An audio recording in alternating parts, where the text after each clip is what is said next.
We fight and stab and stick and whatever we do to get in that one chair. But bruh, as if the pie is gonna run out. The pie is never gonna run out. It's never gonna run out. Because if the pie runs out, that means nobody's eating. This your boy Ty Corbitt, host of the No Excuse podcast.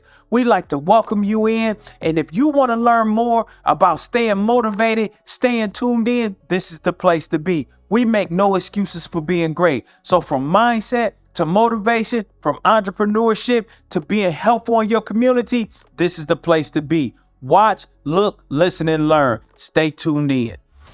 Today, we have so many great things we want to talk about, and I have a special guest in the building. This is a gentleman who I've had the honor of meeting several months ago. He's been in the building. He's been doing great things in the community, and I'm going to introduce him. But before I do, I just want to let you guys know that here on the No Excuse podcast, we bring in special guests who are resource providers, but not only resource providers, they are men and women of the community that bring great things in themselves and in the community and in their everyday life to our community to bring great things for you. So make sure you tune in and make sure you utilize these resources. So without further ado, a lot of y'all know this gentleman. A lot of y'all know who he is, and a lot of y'all have had the pleasure of meeting him. And he's had the pleasure of helping you with your business. So without further ado, Mr. Jelani Johnson of the Chamber of Commerce. How you doing today, sir? Man, Tom, doing well. How are you? Man, I'm great. Good to be here. I'm glad you're here. I'm feeling like I'm in the hot seat, but I'm feeling good. I'm feeling good. Man, you're in a great place. You're in a great place. And so what I want to do is I want to give you a second to really introduce yourself and tell the people who you are and what you do. So, yeah, thank you for that introduction. So Jelani Johnson, Director, Minority Business Assistance Center for the Dayton region, 12 counties. I work at the Chamber, Dayton Area Chamber of Commerce. It kind of was a perfect fit. They cover 14 counties as a chamber. We cover 14 counties as a chamber. So moving into this role with the impact really made sense. I was blessed to be able to be named director and just really trying to make a difference. At the end of the day, I just want to see us grow. Worked in jobs, literally. I've done a lot of things, but those things just really they started not being fulfilling, if that makes sense. So even though I was good at everything I did, and I tell this story, people ask, where you come from. I've been in hospitality, probably did everything in hospitality. I was a catering director, general manager for Hilton's and Marriott's.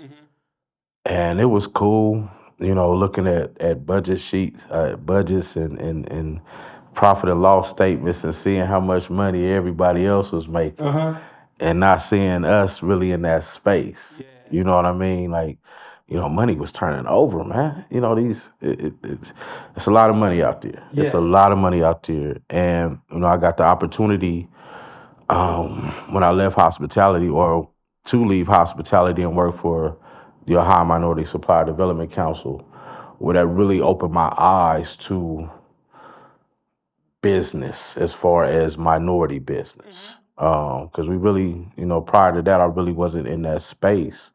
I was in business, but not minority-specific business. And truth be told, the space I was in, man, there wasn't a lot of minorities in that space, right?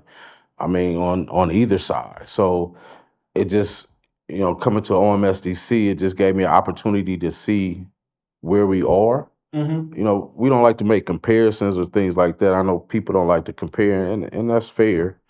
But every now and then you have to make a comparison to see where you really are in relation to everybody else. Yeah. You know what I'm saying? So, I was able, when I came over to OMSDC, to really get into supplier diversity. That's what we primarily dealt with then. Helping businesses scale, helping businesses get contracts, and just really going through strategic growth plans with them so they can get where they want to go.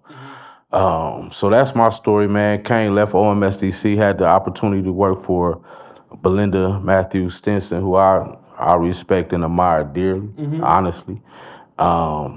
and it was an opportunity for me to come and work directly with her, for her, and see how she's moving. Even though, at OMSDC we covered the state, coming to the chamber and working for initially the Minority Business Partnership with Belinda, it was just a Dayton region, right? But the knowledge that lady has to share, bro, is different. You know what I'm saying? It's different.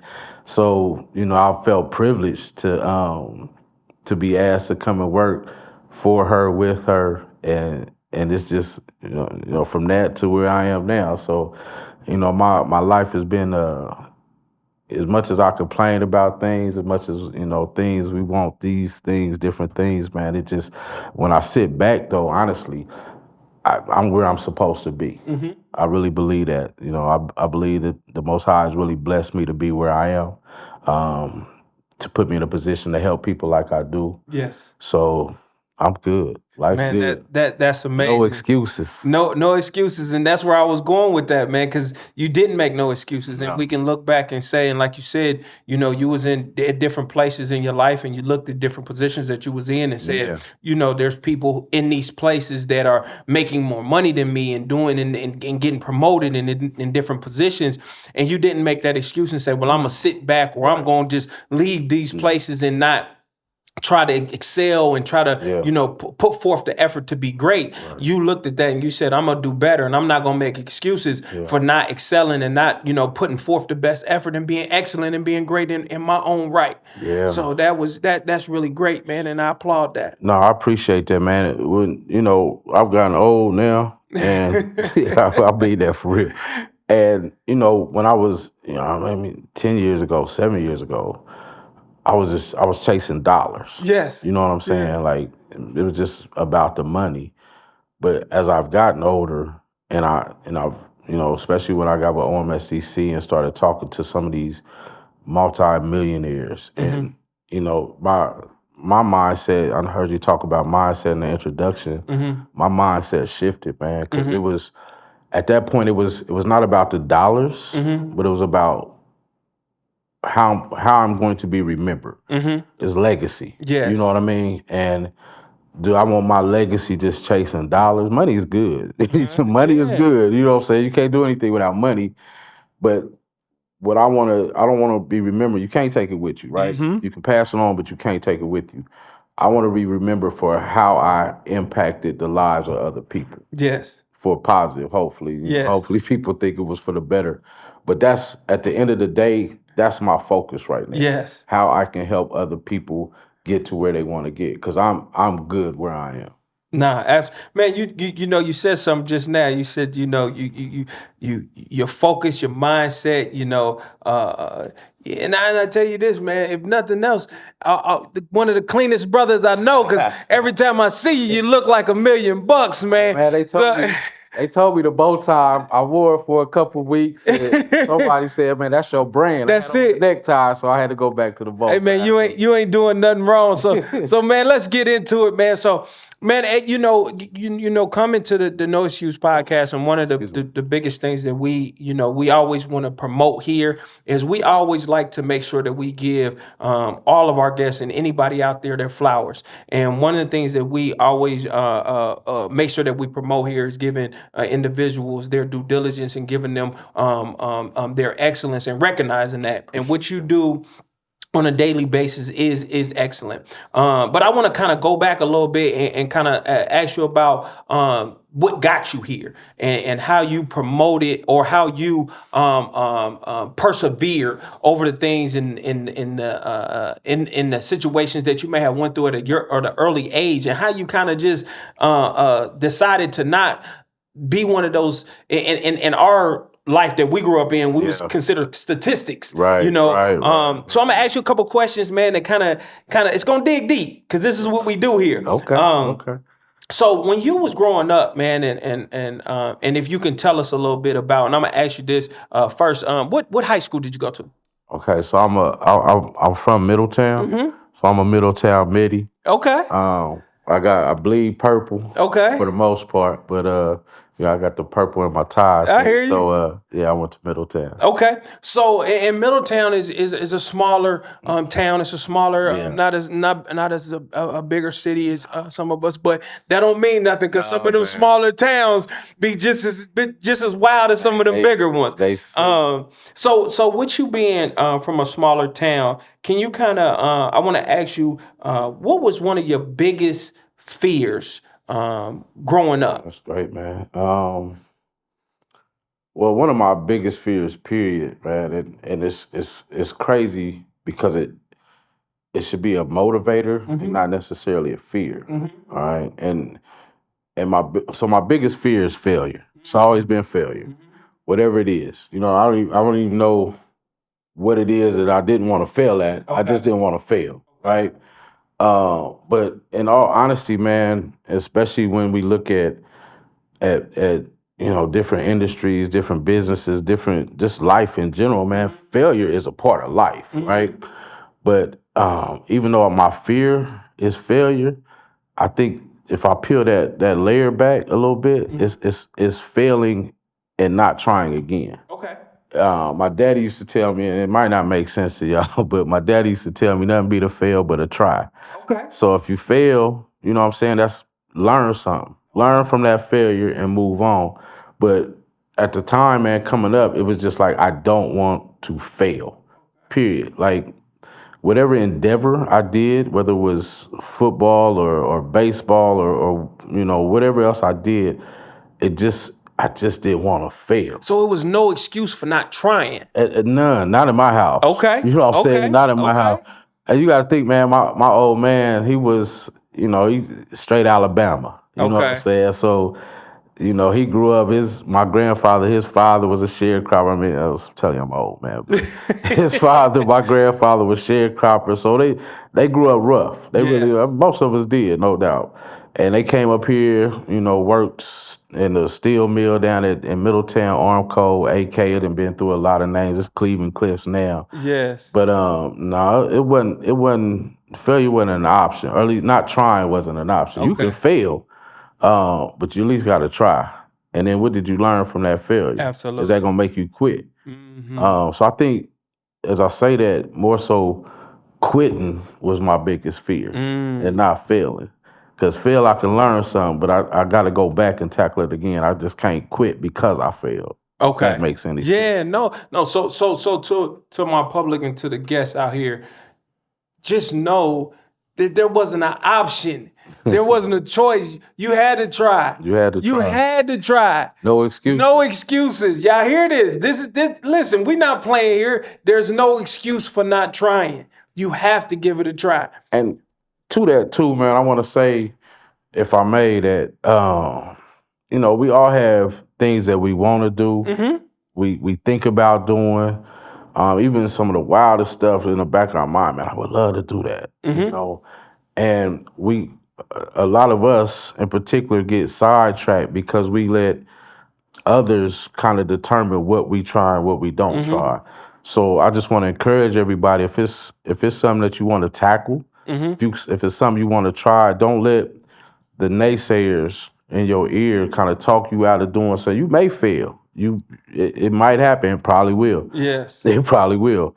But don't let that deter you from actually trying it. Don't let people deter you from trying to do something that in your mind is something that you want to do, or the Most High has put that on your heart, but other people can't see it. You know what I mean? It doesn't matter. It wasn't for them to see. It's for you to see and for you to try. Yeah.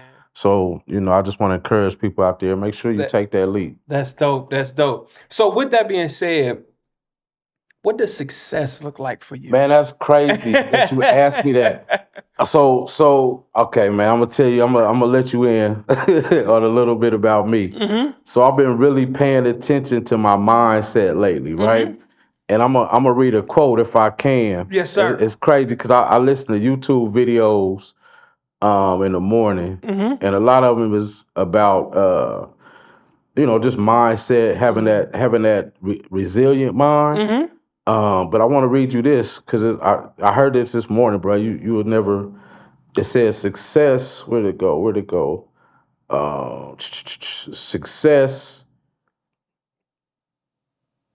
is is a progressive pursuit of a worthy ideal. Mm. It was a cat named Earl Nightingale, and what he was talking about, he said that's the best definition he's ever heard and came up with. So everybody, when you look at success, just like the question you asked, what's your definition? Because everybody's definition could change or it could be different.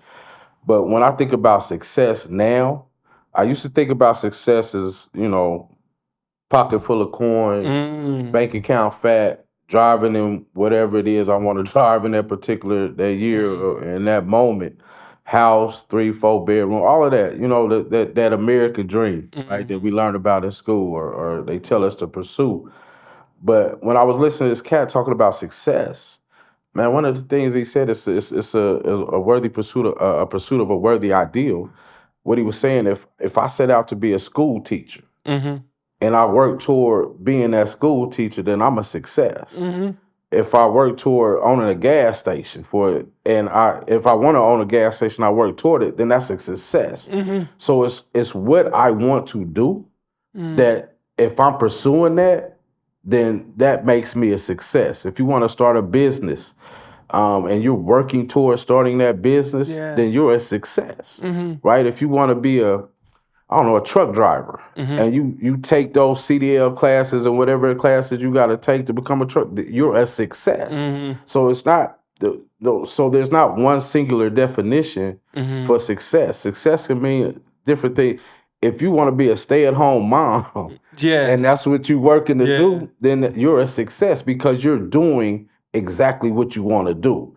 So if you fall into that category where you're moving or you're working toward a goal that you have set for yourself, that's a success. Yes. It's not, I don't think it's defined by measures, how much money, what your title is or any of those things. That's not what success is. That's how we measure success from a superficial level. Absolutely. But I think success itself is what you set your mind out to do and actually work toward and accomplish that, whatever it may be. And I think growing up, because of society and because of what we were taught at a young age, and we were just taught that monetary things, money, cars, clothes, jewelry, was the measure of success. And that's what we seen. That's what we tried to obtain. That's what a television and now social media is corrupting. I think our younger generation, they have their mind warped into that mindset of thinking that that's what success is, instead of, like you said, accomplishing things that you set out to accomplish, setting your goals or to accomplish certain things. I remember growing up and accomplishing. I remember I wanted to graduate high school. I got kicked out of my first high school, and they told my mother he's not going to graduate. I remember him telling her that he's not going to graduate, and I said, "Nah, I'm going to graduate. I want to go to school." And she got me in Dayton Public School, one of the best choices I ever made. Right. And I did. And I graduated. And that was an accomplishment. Yeah. That was success. That is success, bro. That was success. That is success. And when we look at it, like you said, to even complete that, to graduate on time was a success. Despite the challenges. I didn't make no excuses for what I could have made.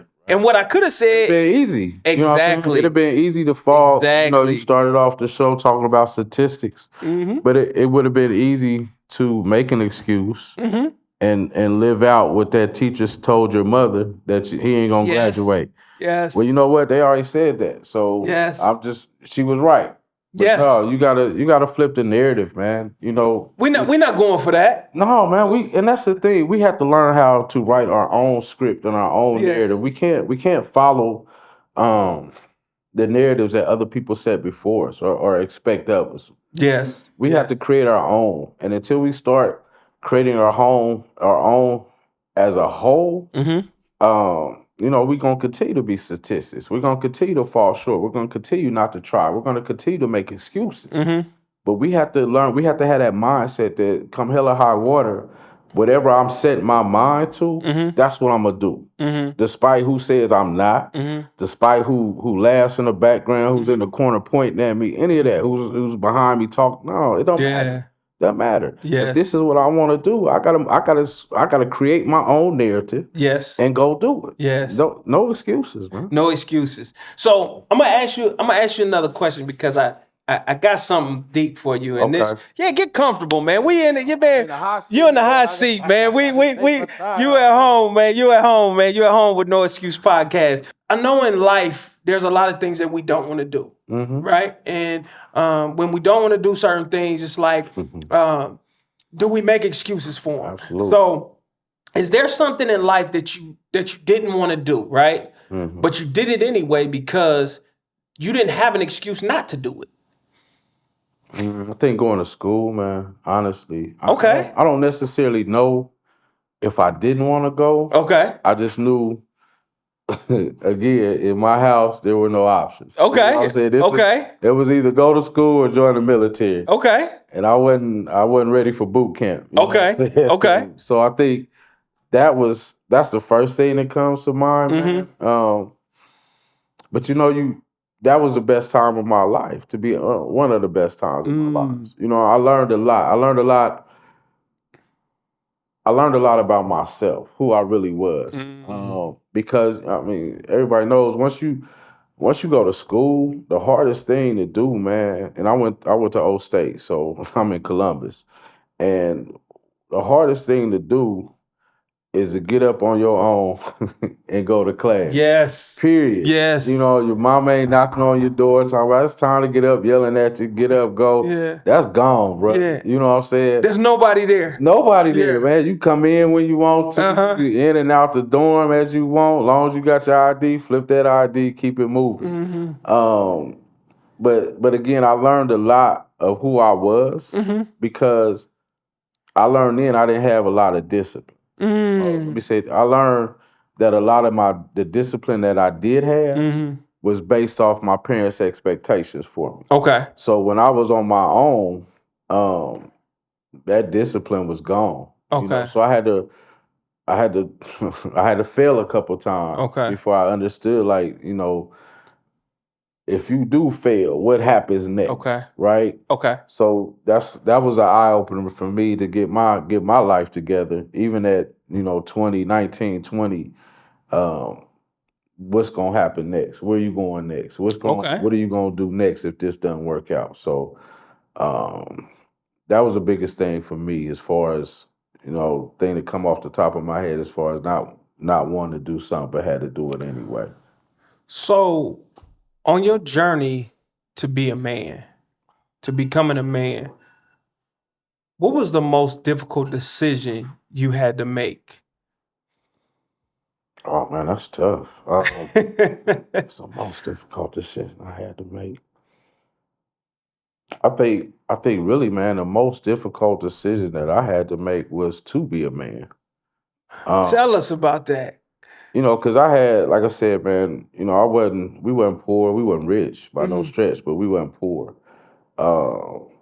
So, I was in a position where I didn't have to necessarily deal with a lot of consequences. Okay. Because I had my mom and my dad in particular that got me out of consequences. Or which is rare, especially in a black family. It is, man. But my folks were different, man. I will say I'm blessed with that, man, honestly. So any heathenistic behavior was because I wanted to be. You know what I'm saying? Not because I had to be. And that's rare that people, especially young individuals who are raised, who have that, are honest about it. Yeah. Because most individuals won't say that. No, man, I can't lie. I mean, honestly, I got in trouble because I wanted to get in trouble. Not because I had to. Yeah. Some cats, they got to. I won't say they have to get in trouble, but their options are limited. Real talk. I mean, you can't deny that, but a lot of that is by design. I won't talk about that, but and we can. No, we can. We can talk about it now. Let's be honest. We can. Oh yeah. So I gotta see how I'm a frame. Okay. Okay. But I wasn't limited in my options. Okay. So at what point do I stop relying on mom and dad and actually become a man? Yes. Because now I was 18 when Zach, my son, my oldest was born. Mm-hmm. So I'm like, okay, so they gave me, my parents gave me grace to play Okay. because I still went to Columbus, right? Okay. Still went to Columbus, but I left my child at home Okay. with my mom, primarily with my mom, his mom, but my mom. Uh-huh. So those consequences, even though I had an example at the house, my parents were divorced, but my dad was never not in my life. You see what I'm saying? So now I'm being the opposite. Even though this is something I should do, I'm still being the opposite of what I've been taught or how I grew up. You know what I'm saying? So it was like, dang, well, when are you gonna be a man and stop relying on everybody else to take care of your responsibilities? That was heavy. That was probably that was the answer to your question. Is it was just when I decided to actually be a man and be on my own. You know what I'm saying? Take care of my own responsibilities, be accountable for me. And make no excuses. And make no excuses. Because, I had excuses. I gave excuses and I was allowed excuses. But there had to become a time, bro, where I was like, you know what? This ain't who I was raised to be. Right? So let me be who I'm raised to be or who I was raised to be and be a man, stand on my own. My dad did 32 years at the steel mill, right? I saw him get up every day at 4:30, working 16-hour days, come in, sleep for 5, 6 hours, get up, go right back. What's my excuse? Why am I trying to lay in here to 10 o'clock? You know what I'm saying? My daddy did 5 hours of work and I'm still asleep. You know what I'm saying? That type of stuff. My mom that went to work, came home and took care of what's my excuse? Exactly. What's my excuse? So that was it for me. Decide to be a man. Okay. And then move on from there. So at what point did you take those no excuses mentality and transform it into business? When you say business, what do you mean? Like incorporate it into you becoming an entrepreneur? Oh, okay, I got you. Man, it ain't been that long, honestly, bro. It was a progression. Okay. It wasn't an aha moment. Okay. Honestly. But again, anything I was doing for money. So it wasn't about any passion. My why at the time was just money. That's my why. Everybody making money, I'm gonna make some money too. And that's honest. I don't know how to be. Yeah, but, that's honest. I mean, most people don't understand, and this is for everybody. The reality of business is you get into it to make money. Yeah. You're not getting into it just because you love what you're doing. What you're doing. You want to make money. The goal is to make money. At the end of the day, the goal is to make money. So when people say, "Oh, I just love this," you might, but you want to make money out of it. Yeah. And so let's be honest, whatever we're doing, even if you have a passion for it and it's great, because you say, okay, well, I really love this and I enjoy what I do. I enjoy being on my podcast. Right. I enjoy doing this. This is fun. This is great. This is a passion for me. Yeah. But if I don't make any money, eventually I'm not going to keep doing this, y'all. Well, you can't keep doing it. Exactly. I'm not going to keep doing this. Hey, I hope y'all like it. And I hope y'all decide to come buy some ads or make some money with us. But the reality of it is that you do this to make money. Absolutely. And so, there's nothing wrong with saying that. That's the reality of it. It's not, man, and it wasn't until, like I said, not too long ago, where I really started moving beyond the money. Because you do what you do, you're gonna make money. Hopefully, right? If where you need to be, you're gonna make money. So it became more about the legacy piece. For me. I got 2 boys and a grandbaby. You know what I'm saying? A granddaughter, and she's 3.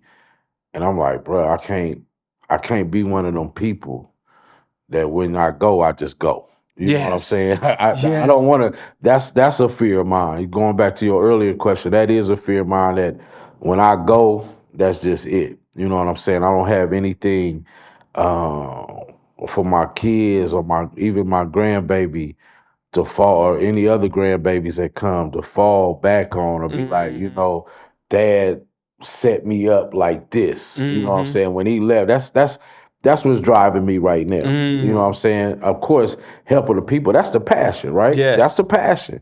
The passion is helping the people, but my why as to why I want to help the people like this is I want to be in a position where when I do go, and I'm not trying to be morbid, but that my kids and my grandkids and my wife are put in a position where they don't have to fret. Absolutely. You know what I mean? Where Absolutely. they could just they can operate as usual. I hope they miss me and cry and do all of those things.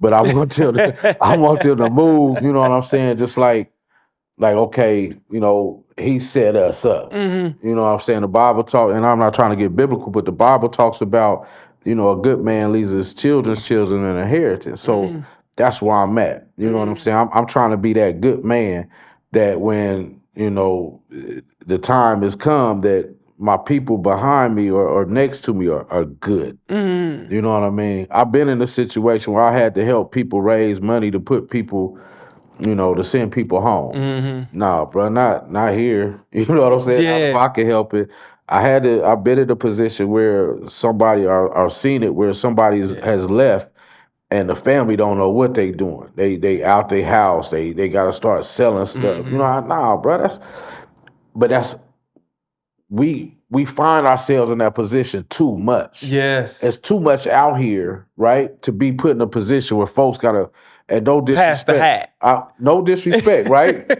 But GoFundMe pages to put people in the ground. No, that's crazy, dog. GoFundMe pages because somebody in the hospital. No, man. Yeah. No, it's too much out here. It's too much grind out here for people to be GoFunding me. Yeah. No, bro, fund yourself. But and not to cut you off, no, you but good.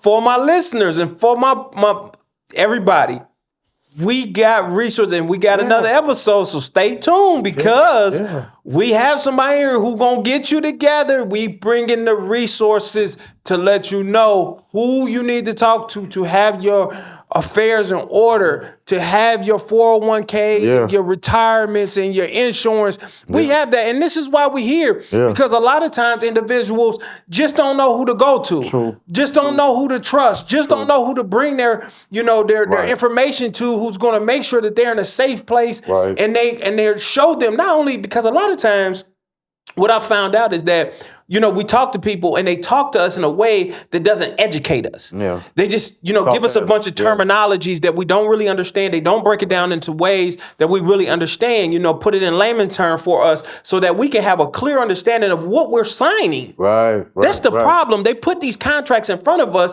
and they do not break down the terminologies so that we really have a clear understanding of what we're signing and that we don't understand. Don't get it. And we do that too, man. And one of the things that I'm trying to put together now as it relates to what you're saying is on the business aspect, on the business aspect, working with, when you get an RFP, you're a business owner, you get an RFP. Man, I was looking at an RFP the other day. It's probably been a couple of weeks ago now. And, bro, the scope of work on this RFP didn't start to page 17. So it's 17 pages of just chit chat, you know what I'm saying, before you actually get to what's being requested as a business. You know what I'm saying? By the time, and then when you look at it, if you don't know the language, if you don't know the lingo, you know what I'm saying, you're done with it, right? Yes. And so, and again, and can you tell the that's people by design. because we want to make sure they understand what an RFP is. Right, my bad. So RFP is a request for proposal. So thank you. When you're looking at as a business owner, depending on whatever industry you're in, they'll send, companies or municipalities, government, whatever the case may be, will send a request for proposal. This is what, they give you a scope of work. This what needs to be done. This is how you're going to do it, timeline, budget, so forth and so on. And you send them a proposal of, I'll do this job for X, and I can have it done by X and so forth and so on. But so that's when I talk about when I say RFP. But then again, at the same time with that, a lot of that fluff is meant to, in my opinion, is meant to skew people from even putting in an RFP, right? So here's an opportunity for you to make some coins through your business, start building your business, start getting growth, capacity, so forth and so Absolutely. on. And you can't get past page 3 of the RFP because the terminology is so skewed. You don't know what the hell is this? You know what I mean? Like, Absolutely. and it just discourages people. Mm-hmm. You know what I'm saying? And it makes people start second guessing themselves.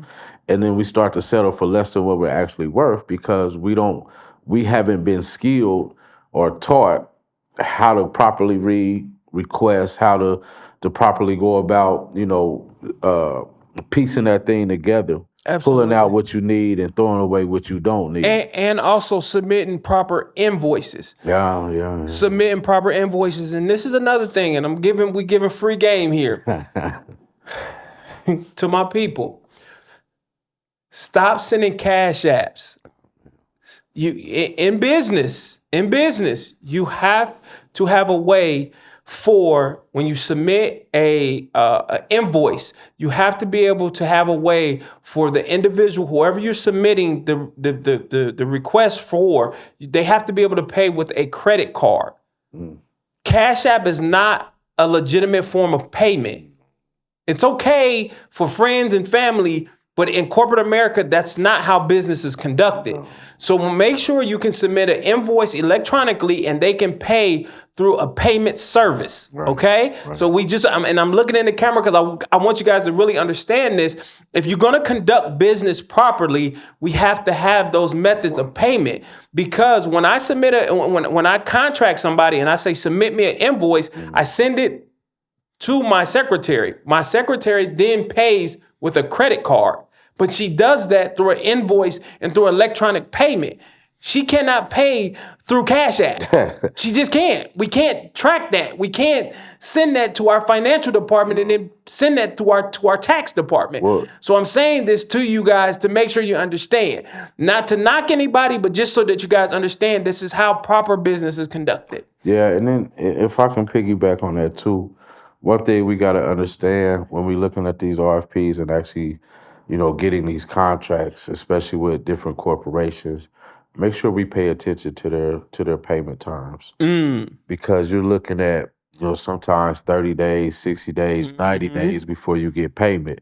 So if you have staff, it's a lot, but you have to make sure you have the money on hand, cash on hand, to take care, pay salaries and overhead, the light bill, whatever bills, overhead you have for those 30, 60, 90 days until you get that payment from that corporation. I've seen where people have done work and, their payments are net 60 or net 90. Yes. And the businesses go out before they can get that payment because they didn't have cash on hand. Absolutely. So make sure, when you looking at RFPs and you submitting for contracts, everybody want contracts and we should get them. But we have to make sure that, we can handle the whole scope and look at our business to see if our businesses can handle this particular contract at this particular time. Do we have enough people to handle this? Do we have enough inventory to handle this? Can I wait 90 days before I get a payment for the work that I do? Yes. So these are some of the things that I see that we don't always think about. And I just want to make sure that when we're submitting RFPs or we're, soliciting particular procurement opportunities, that we have all of our ducks in a row before taking on something that could put us out of business. Absolutely, man. The great thing about this is, man, these are things that we talk about, and we really want you guys to understand that everything that we're talking about is just giving you no excuses for being great. This is just giving you the opportunity to say, hey, I have no excuse, because it's not saying that I didn't know. Right. No. I didn't know. You have no excuse. And that's this is all about, is saying, hey, I just didn't have no excuse. Yeah. Because we come in here and we talk about these things and we're giving you the tools for success. Jelani, I'm so happy to be here talking to you, man, and being able to just give you my information and you giving me your information, and this is just great. So I got a couple more questions for you, and I'm gonna let you get out of here because I know you're busy and I know you got so much going on. So, real quick, what's one of the biggest challenges you had to overcome through adversity and in personal and business? I mean, it's the same for both. It's being sure of myself. Okay. It wasn't an instance. You know what I'm Okay. saying? It was again. I forgive me if I keep going mindset, man, but this is what my internal struggle is getting my mind right, and it's always about the confidence to do what I've been put in the room to do. Yes. A lot of times we get in rooms and then we're not sure we need to be there or shouldn't be there. Or Yes. second guess, am I supposed to be here? But you know what? If you in the room, own it. Own that room. You know what I'm saying? Walk in there with whatever room it is, Yes. whatever, venture it is, not just a business, but personally, and own it. You are there because you're supposed to be Yes. there. No matter who didn't come that allowed you to come in, that don't matter. You were still supposed to be there. That's why Yeah. they didn't come, right? That opened up the chair for you. Make sure you own what you do. So my biggest thing, man, was not always being sure of myself. You know what I'm saying? Even though I was given, and even to this day, I still, depending on what the circumstance is, I still deal with it. It still enters into my mind. But if I'm in the room, I'm supposed to be there. Yeah. You know what I'm saying? If there's something I could add of value to the conversation, to the meeting, to whatever the case may be, I'm supposed to be there. Yeah. And with that said, too, if I'm just supposed to be in the room to listen, you know what I'm saying, to take in what everybody else across or around the table is saying, I'm good with that too. Yeah. You know what I mean? Because I'm not gonna be I'm not period gonna be the smartest person in the room, and I'm okay with that. Yeah. You know what I'm saying? Because I want to learn from the Want to people who learn are. from everybody. Right. That's Yes. just gonna make me better. So, being in some of the rooms with some of these business owners that are doing business at a impeccable scale, right? I mean, it's stuff that you could just like, okay, I got that. I see you. Yes. You know what I'm saying? Yes. I see you. But even if I have nothing to give them, they have something to pour into me, Yes. right? That's gonna make me better. And then who knows, man? These cats brought you into that room for a reason. You see what I'm saying? So it's just being confident of who you are, where the Most High puts you, and just owning it, man. So for me, it was just realizing, my gifts and my talents, and utilizing them for the purpose they were given. Man, that's amazing. Last question. If there Man, was I was just getting started. Man. Last question. if there was, some things in our city, and I'm so proud, and I want to say this because I'm so proud to be from Dayton. A lot of individuals, and I hear this all the time, is I hate being here. I can't wait to leave and things like that. And that's just not me. I enjoy going to visit other locations and other places and traveling and things of that nature. But I love my city. I love where I'm from. And I'm proud to be from Dayton, Ohio. I'm proud to have went to the schools that I went to and grew up in the neighborhoods that I grew up in. And I love giving back to my city. So I want to say that. But if there's some things that you could do, if you had unlimited resources, unlimited money, and unlimited anything that you could do and give back. Ask the question. You could give back anything. What would you do? Whether it was a program, whatever it could be, what would you do for your city? I would convince people that we need to work together. Period. There it is. Bottom line, period. Man, it's too much division. Yes. It's too much. It's too much competition amongst ourselves. We don't need to compete with one another. We need to start learning how to collaborate with one another. Business, personally, community, money, whatever the case may be, man. Especially in business, I see it every day, man, and it pisses. Can I? Yeah, good man. You at home? Let's go. It pisses me off because we leave so much money on the table just because we won't work with one another, man. And it's like, bro, you rather look half of a $100K is better than none of $100K. Yes. Right. Yes. If I just work with my brother or my sister to get this money, let's get this money, man. I'm not saying everybody does that, but we are very bad at doing that. You know what I'm saying? I see other groups, man, they come together to get that money. Period. We rather just walk away if we can't if we can't have the highest title. You know what I'm saying? We take our marbles and we get mad and go home. But that's just ludicrous, man, because there's so much money out there that I was sitting in a meeting this morning with Director Mahalik from the Department of Development for the state of Ohio, and Joby is coming in today, and it was announced Joby's this plant. They make air taxis. They building this plant, man. Honda down the street or down a couple street counties over in Fayette County. Everybody know about Intel and man, look, Intel's a $20 billion project. That's just a construction piece. Honda's a $4 billion project. That's a construction piece. That's just a construction piece. Joby is a multi-million-dollar project. That's a construction piece. That's just a construction. That's just building the buildings. You know what I'm saying? And how much of that are minority contracts? Not much, man. Well, I'll give you an example. I don't know if I can drop names on this, but Yes. Intel, Intel's goal, they have a spend goal. Most of these organizations have spend goals. The state of Ohio has a spend goal for their certified MBEs, WBEs, and veteran friendly businesses. Most organizations, most municipalities who have certifications and things like that, they have spend goals, right? But when we look at our spend goals, the number of our spend goals, for example, there's an organization that has a 15% minority spend goal. Well, actually, it's a diverse spend goal. Diverse, don't get fooled by the verbiage. You got minority and you got diverse, two different things. Diverse will include minorities, women, veteran, disabled. The list goes on. LGBTQ plus. All those businesses are considered diverse business. So when you ask about spend goals, make sure you ask about minority spend goals because they speak specific to minorities, right? Ethnic minorities. But all of these are, there's an organization out here that has a 15% spend goal with diverse businesses. We'll even say minority businesses. So I just want us to think about that. For every dollar that they spend with a business, only 15 cents, their goal is only 15 cents to minority businesses. Let's think about that. So for every dollar, only 15 cents is earmarked to set aside for minority businesses.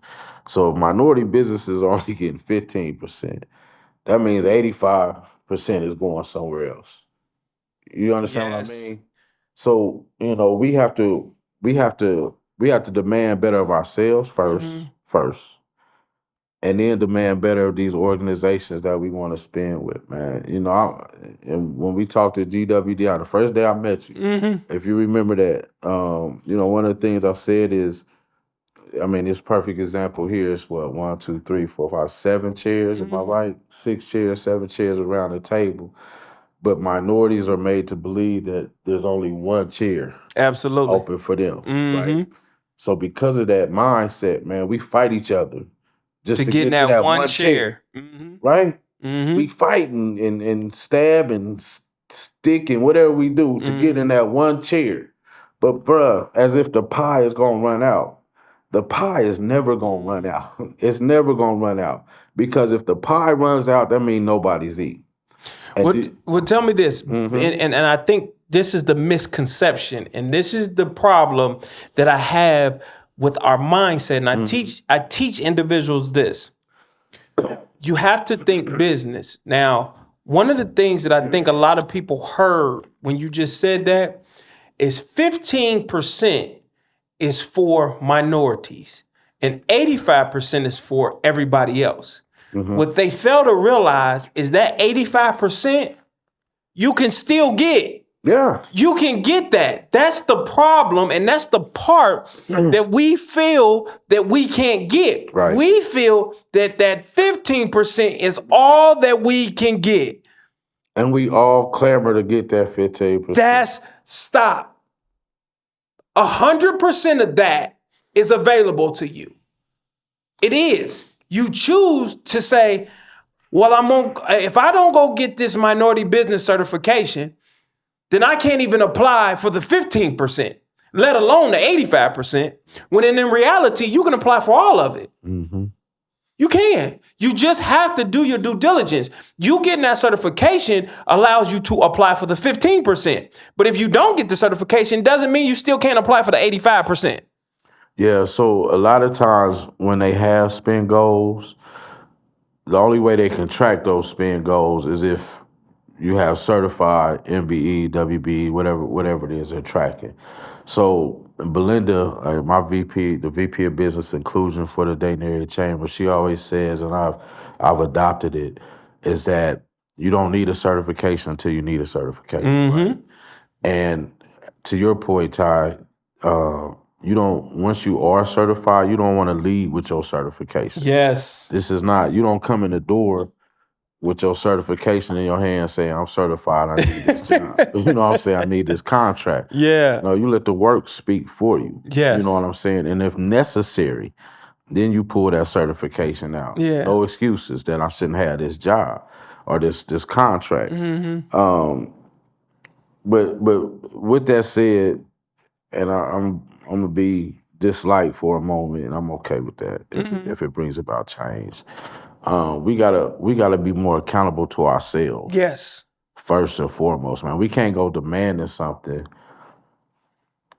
if we do. We can't go demanding anything when our house is not in order. You see what I'm saying? So again, Ty, you was talking about resources. There's plenty of resources for us to get our house in order. Yes. So when we go before Tom, Dick, or Harry, our I's are dotted and our T's are crossed. You know what I'm saying? Because that's the game they playing. They will make excuses as why they cannot give you contracts. You know, excuses will be made as, well, you're not big enough, or you don't have your paperwork in order, whatever the case be. And to be honest, sometimes they're not wrong. You know what I'm saying? They're not wrong. Excuse me, but we've given them a reason to tell us no. Let's not give them reasons to tell us no. And if they have no reason to tell us no and they still tell us no, then that's when we raise hell. You know what I'm saying? That's when we make demands. Yeah. But let's make sure that we look at ourselves, get ourselves together, and not put ourselves in a position where somebody can tell us no. So there should be no excuses. There should be that's why we here, and that's why we say No Excuse Podcast, because there is no excuses. There's no excuses for us not to do the right thing, because there's no excuses to hold back. We have the resources at the tip of our fingers. We just have to utilize the resources that are here. Right. There's no excuse, and that's what this is about. Right. Mrs. Jelani, it's been a pleasure. Man, I was just getting more. So what I'm gonna do is I definitely want to give you an opportunity to just tell everybody what resources, how to get in contact with you, anything that you want to let them know before we get out of here. Just fill them in. I appreciate that, man. So again, Jelani Johnson, at the Minority Business Assistance Center. We're hosted by the Dayton Area Chamber of Commerce. For those who want to get at me, I help with. We do a lot of things at the MBAC. Technical assistance, help with business plan, strategy, marketing, so forth and so on. I know, and I'm not stepping on my brother Ty and what the great work that's done with other resource partners throughout the city. Greater West Dayton Incubator, launched Dayton. It's a lot of Urban League. It's a lot of, and forgive me if it's too many to name. There are a lot of y'all, but it doesn't go unnoticed the work you do. But to get in touch with me, you can reach me at 937-226-8280. Again, 937-226-8280. My email address is jjohnson, so 2 J's, jjohnson at dacc.org. So jjohnson at dac.org. You know, we help with certifications for MBE, Minority Business Enterprise, WBE, Women Business, Women-Owned Businesses, Minority-Owned Businesses, Veteran-Friendly Businesses, and Edge Businesses. With those resources, you know, we offer a lot of different funding programs through the state of Ohio. We have the Women's Business Enterprise Loan. We have the micro loan for certified MBEs, WBEs, collateral program. It's a lot. So Absolutely. those things come with certification. 1.5% interest rate, 0% interest rate. So um, get at me. Get at me. I'm somewhere. I'm somewhere. So get at me. Ty, I certainly appreciate you. The work that you've done, how you welcomed me into the city. You know, when I got here, I believe you were the first one that allowed me a platform. Um, and we sat around the table. It was 11 men, right? And you said, "Here, the floor is yours. Do what you do." So definitely appreciate that, man. Appreciate the love that you've shown, and especially the love that your organization has shown. On top of that, with you being a catalyst to that. So appreciate it, man. Man, it's always a pleasure, and you always got a home with anything that I do because it's about helping, and it's about helping the community. And I've seen from day one that you came in and you was an advocate for helping everybody. You wasn't selective, Yeah. you wasn't biased. You came in and you said, "I got a job to do," and you did it very well. So I thank you for what you do and what you bring to our community. And I love you so much, my brother, for Appreciate you, doing that. man. Likewise. We are at a place, and I always want to say this to the community, having some of the greatest individuals here in our community to give back. Mr. Jelani came in and he talked about the things that have made him great, that have made him successful, that gave him no excuses, from his upbringing to his dedication to him finding the things that came from within himself to build him up to be the great man that he is. He talked about finding the inner him that pushed him forward, that gave him no reason to make an excuse. Some of us go through life and say, well, my parents did this, or my neighborhood was like that, or my foundation was rocky, or these were the reasons why I had excuses for doing those things. I sat here today and I listened to a wonderful man talk about how his life was a little bit more privileged than others, and how he got some things and he still didn't make an excuse for it, but he learned from it. He learned that even through the things that I had in life that could have gave me an opportunity to say, nah, I ain't gonna do this because my mom is taking the responsibility off of me. I'm gonna learn how to be a man because I'm gonna find within myself, because my parents taught me better. My parents gave me the rope to say, okay, yeah, you can take this rope and hang yourself, or you can take this rope and use it to pull these tools and pull yourself up from your bootstraps and be great. And he did. And these are the type of men and the type of individuals and the type of human beings that make our community great. So once again, we want to thank you, and we want to thank everybody who continue to grow our community and push it to new heights and new limits and not make excuses. So that's why we call this the No Excuse Podcast. Thank you again. We love you, and signing off.